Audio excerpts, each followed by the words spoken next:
TV. Watch and subscribe on YouTube and listen on your podcast platform. Hi everybody, Jerry Taggart here. Now be sure to watch Chris and Leicester Till I Die TV by subscribing on YouTube and following them on social media for all the latest Leicester City news and information. Come on you foxes! Strap yourself in, because we're set up, switched on and ready to go.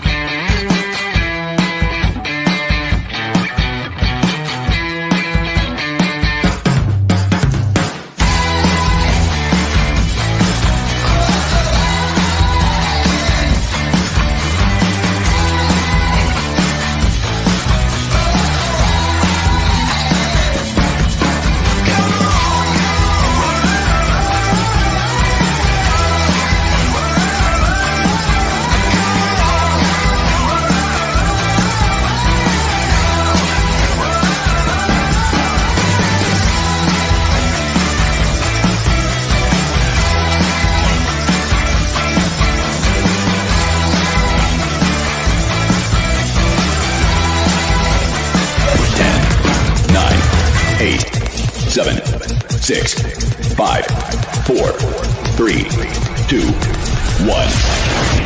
And it's live. Good evening, fellow Fox fans. How are we doing? A little bit excited, a little bit happy. Well, if you are English, I guess you are. There's a little match coming up on Sunday, but even more important than that, there's a little signing that might be going on. This is Leicester Till I Die TV.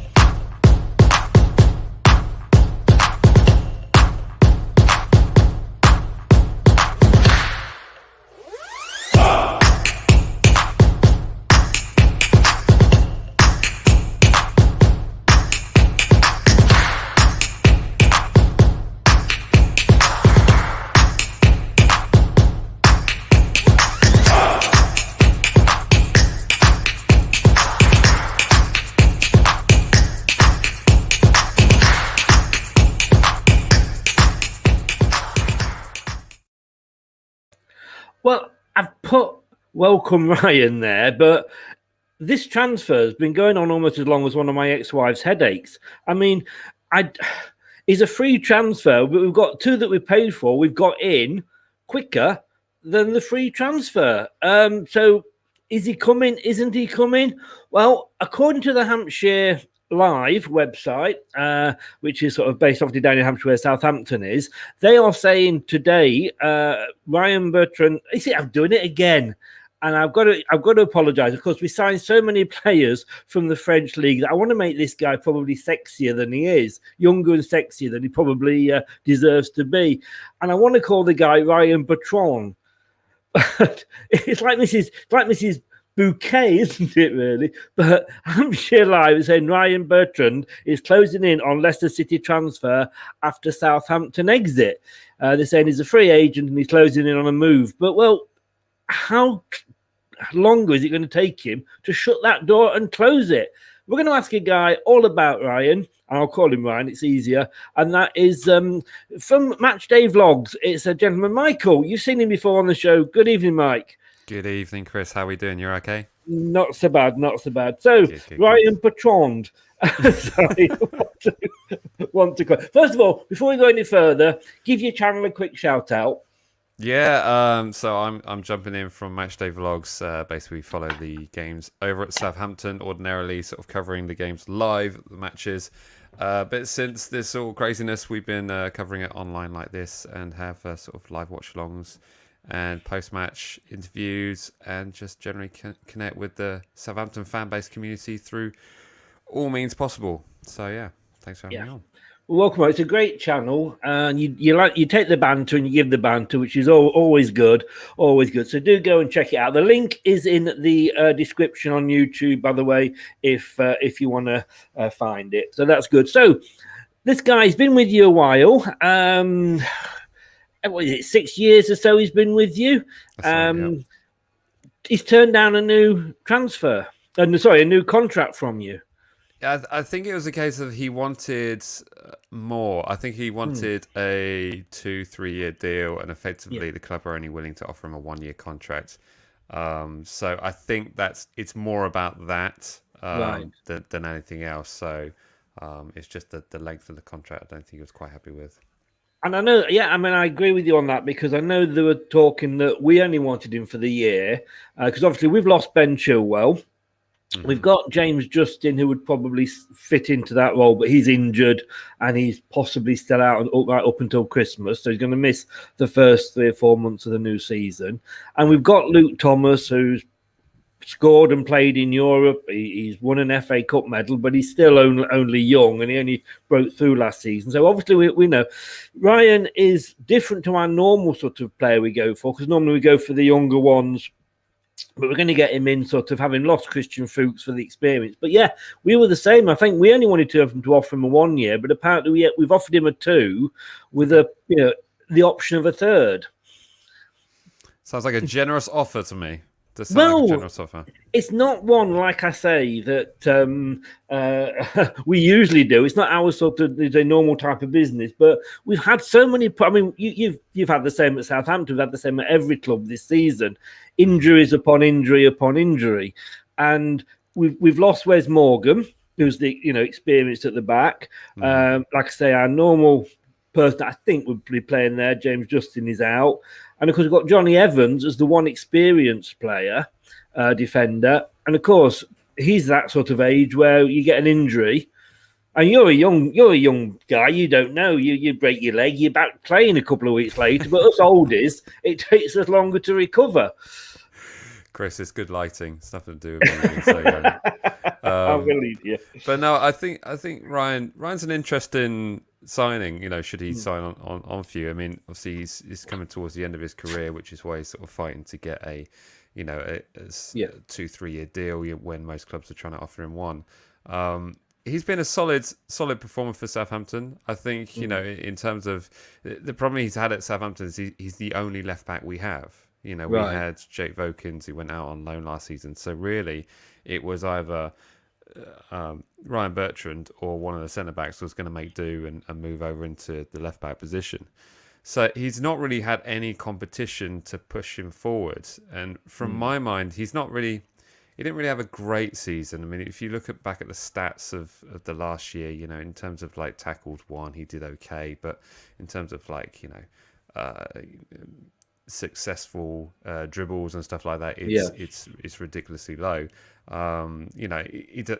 hasn't scored any goals, but then again, he's a left back. Do you really expect that many goals from a left back these days?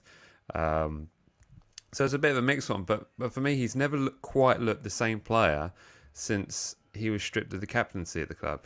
And I think when you've got a senior player who's then sort of put to aside a little, sort of outside the plans of the manager, maybe that sort of disgruntled him a little bit and sort of put him off a bit, really. But he's clearly a talented player, but we just haven't seen the best of Ryan in recent years, which has been sad. How recently was he stripped of the captaincy, and was there a reason behind that?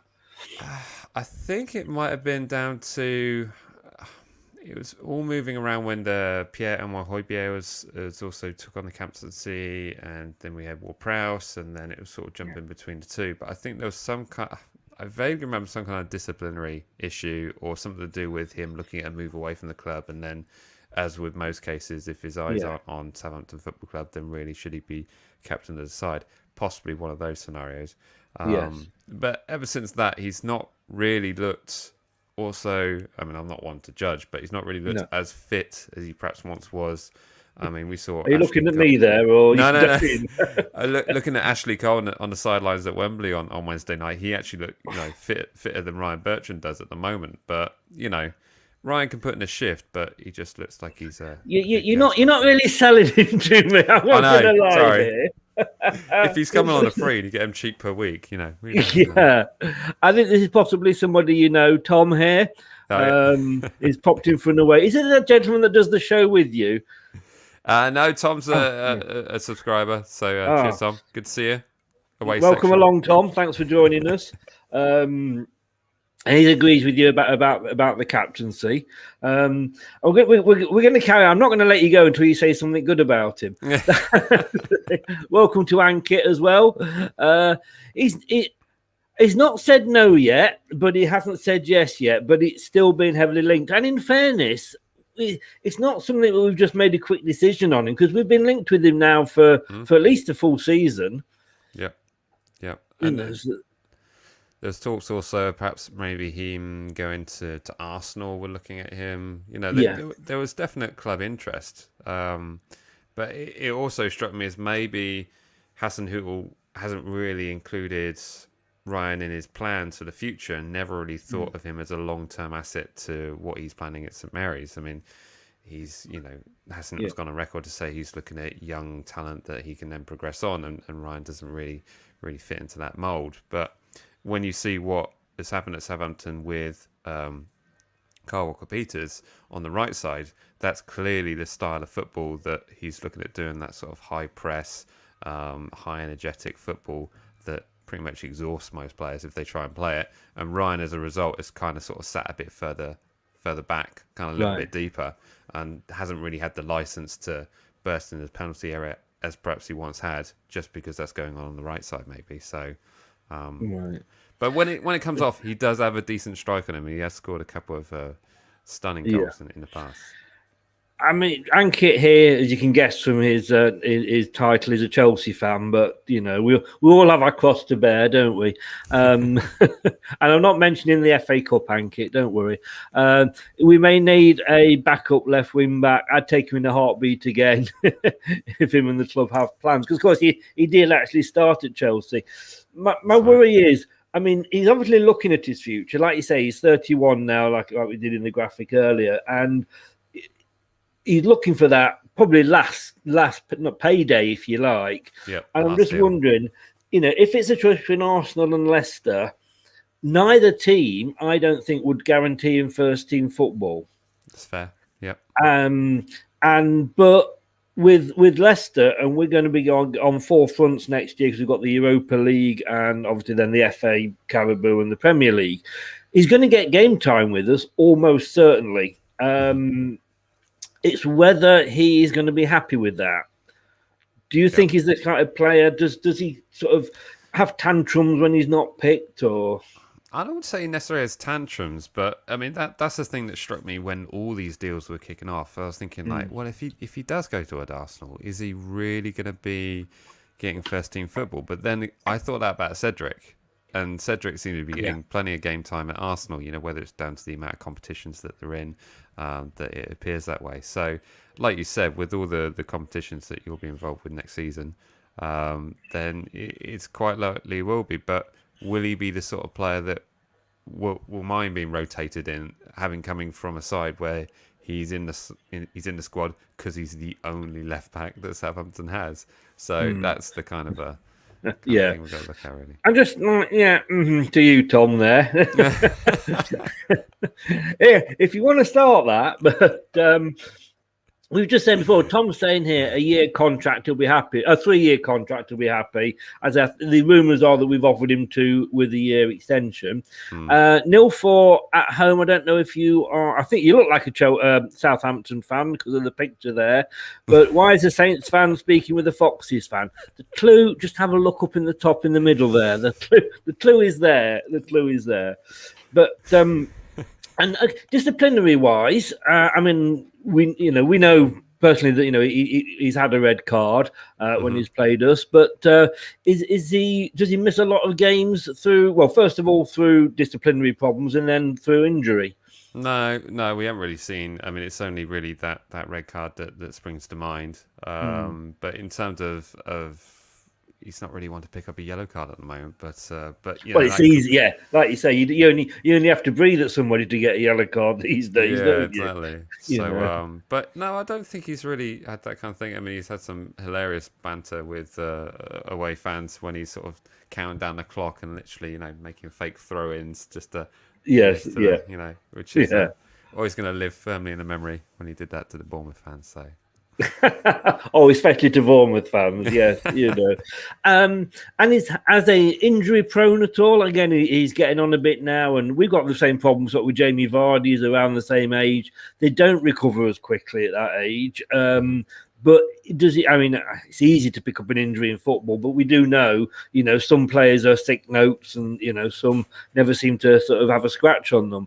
Is he say a sick note?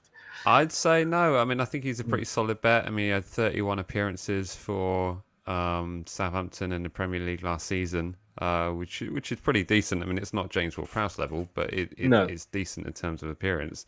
And again, when he's the only choice left back, he has to be available. And it's certainly when he's not been fit. I mean, it was only towards the end of the season that there were a few games where he was out injured. But in all honesty, we weren't sure whether that was contract negotiation or whether that's behind the scenes stuff going on, or whether he actually was injured. Hasenhüttl and multiple press conferences said no, he really is injured, trust me. And after us seeing him start so many games, we're thinking that really is it, but apparently it was. So how do you? I mean, it's obviously a big miss then when he is out, because literally he's the only left back that you do. What are you having to do? Are you having to sort of play a youngster, or do you just change your system? Well, we just literally signed a new left back from I think it's Stade Brest, the same French side that we got Ibrahima Diallo from, guy by the name of Roman Perrault, French name, who looks very decent. And he's a young player at the start of his career, whose stats look very, very good. And there are a few kind of sort of comparison charts even put up with Bertrand versus him. But of course, you've got to look at this perspective and say it's the Premier League versus Ligue 1, which, no disrespect to Ligue 1, is a different sort of setup, really. Oh, totally, yeah. So, in terms of that, I can still see us adding an additional player in that position. And to provide a backup, maybe someone that can play on the left or the right to make cover for both, Kyle Walker-Peters or Roman Perrault, or maybe first choice over Roman Perrault. I don't know. He has, and I was surprised until I was sort of checking, and again, I saw on the graphic earlier that this was before Southampton, but he's literally played at every single level for the England team, including the Olympics. Now, as I said, this was all pre-Saints days, but I mean, him back there. You watch him all the time. We see him a couple of times a season when he plays us, but he's never going to be an England left back again. A, because of his age, and B, because of the players we've got there. Right. But has he ever shown the sparks of that? Well, not necessarily. I mean, there's been a couple of moments where he's looked like a very decent player, but it's like I say, his fitness has really let him down over recent seasons. And so again, in terms of when you compare him to the pace that we have elsewhere in the squad, it just whether it highlights more. I mean, the real golden era of Bertrand was when we had the likes of Schneiderlin, Nathaniel Klein, and we had Pella up front, and Adam Lallana, all those kind of players that you remember, that Pochettino, Koeman era of Southampton. That's when he really was at his best, and the prime kind of areas. But who knows? Under a different system, under a different managerial structure, he may blossom. We wonder sometimes, as fans, we look at our managers and thinking like, what do you see in this guy? Why are you going for him? But I mean, and you said about his fitness there, and it probably is a case of that he may struggle, I would have said, had he stayed with yourselves, to play 32 games. Mm-hmm. You've got the league games, 38 games, and then all the cup games as well. He would have struggled, but as a backup player, coming in when necessary, or bringing him on in sort of the last 10 minutes just to shore up the defence, because he's got that experience. And we've lost that because, let's say, Christian Fuchs and Wes Morgan, who were the experienced guys, or two of the three experienced guys, have left now. So we haven't got that, apart from Johnny Evans, in that back options. Yep. That's it'd be a decent player for that in terms of sort of firming up. And like you say, if you've lost players that have large amounts of experience playing in the Premier League, know what it's like to play at the highest level, maybe you can put an arm around them and sort of guide them in their path to become the players they are. So I'd put my money on it that he is there to put his arm around Luke Thomas and bring him on. appreciate you coming on. I'm going to ask this last question because I say you didn't sell him to me much at the start. I have to be honest with you, and I think this is always you can judge when how sort of good a player is when you ask a home fan, "Are you sorry to see him go?" Yes, I am, but as a personality, not as a player. I think Right. he's. Oh. I'm sorry to say, but I think he's been a great asset to the club, and I will not have a bad word said about Ryan Bertrand. He's even sent the channel a couple of messages when we sent him some supportive things on social media. So he's an absolute gent. Yeah. So we are sorry to see him go. Is it a surprise he's going? No, not just down to the fitness level, but also the fact of providing a player of that maturity a 3-year contract is quite a financial burden for a club like Southampton. We've got to be very realistic about this and say, okay, if he's up the upper echelons of the pay structure, then a 3-year deal is going to cost the club quite a bit of money. And do we want to look to the future? But I certainly wish him well. I even wish him success at Leicester. I hope he finds some first team football and enjoys himself there, because the service that he's done to Southampton, and it's been fantastic. So we certainly, as a club and as a fan base, we wish him well. 6 years, you don't get that loyalty off players much these days. Right. Like nearly 200 games. He's had a good run with you. That's the thing. But Mike, thank you so much for coming on and just giving us an insight. You haven't sort of got me jumping the hoops with excitement about him, but like you say, we're probably getting what we know we're going to be getting, which is sort of the experienced, old, steady Eddie sort of player. But that's, give your channel a quick shout out again. Yeah, sure. You can come and find us on Matchday Vlogs on YouTube, Instagram, and TikTok. Where we're basically sort of covering everything going on at Southampton Football Club, and sometimes a little bit deeper than that. So come and check us out there. And thanks. And you're watching the game on Sunday? Absolutely. Yes. Absolutely. I was a bag of nerves on Wednesday night, but we controlled the game, but you never know with England, do you? Oh man, I had some friends in Sweden who were watching the game online with me, and they were saying it gets to a stage where the fans are just suffering. They're not enjoying the game. They're just suffering until it actually finishes. And I was like, yep, absolutely nailed it. It was being bliss, Leicester Southampton's fans, we should know what that feels like, though, shouldn't we? Well, Leicester for Leicester at the moment, Well, not at the moment. It's only been the last few years. Before that, it's we can remember the bad times. But hey, Mike, all the best, mate. Here's to it coming home on Sunday. Absolutely. We'll chat next season. Stay safe, and thanks for coming on. You too, Chris. Thanks very Cheers, much. Everyone. thank you. Cheers. Bye. Cheers. Bye-bye. That's Mike there, Matchday Vlogs. His link is in the YouTube description below. Great guy, great channel. Always up for a bit of banter. Well, go and visit him. Go and subscribe. He does some great content over there, and even if it's just have a wind him up about Bournemouth, that's always a laugh. Hey, we've got something new coming up for you now. Do you fancy a bit of this? It's the Big Fat Football Quiz with Leicester Till I Die TV. So you think you know your football? Well, let's see.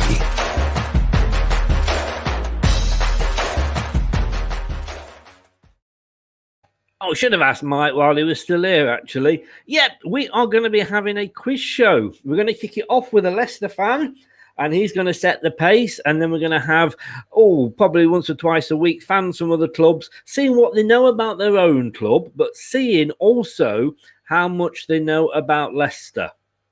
Yeah, that's going to be interesting. After there are going to be 3 categories. There's going to be the home questions. There's going to be 5 general Premier League questions, and then 5 questions about Leicester City. How much do they know about us?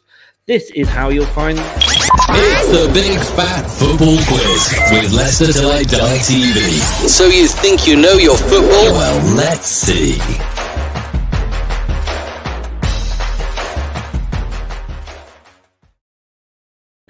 Indeed. Well, Ryan Bertrand, is he all that? Doesn't sound it, does he? But hey, he's coming as a backup, and I think we know, Luke Thomas I've been really impressed with. He's played in Europe. He's scored in Europe. He's got an FA Cup winners medal. Let's be honest with you. He was running up behind Jamie Vardy, and he shouted to Jamie Vardy, our Golden Boot top scorer, leave the ball so that he could score. The future is Luke Thomas. The help and the backup is going to be Ryan if he comes. Rich has just popped in from Rich Sports, another great channel. Man United fan, but he does a lot of England content, of non-Man United content. Where do you think Leicester will finish next season? If I said 4th, you'd laugh at me.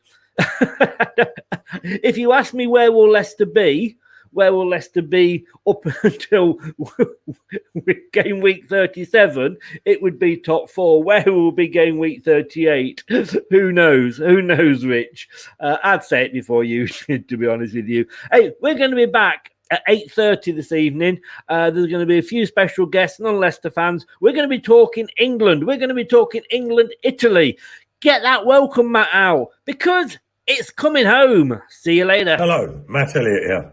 Be sure to watch Leicester Till I Die TV on YouTube and follow all them social media platforms for all the latest updates and news on Leicester City Football Club. Thanks for watching Leicester Till I Die. This is Chris saying goodbye, and see you next time.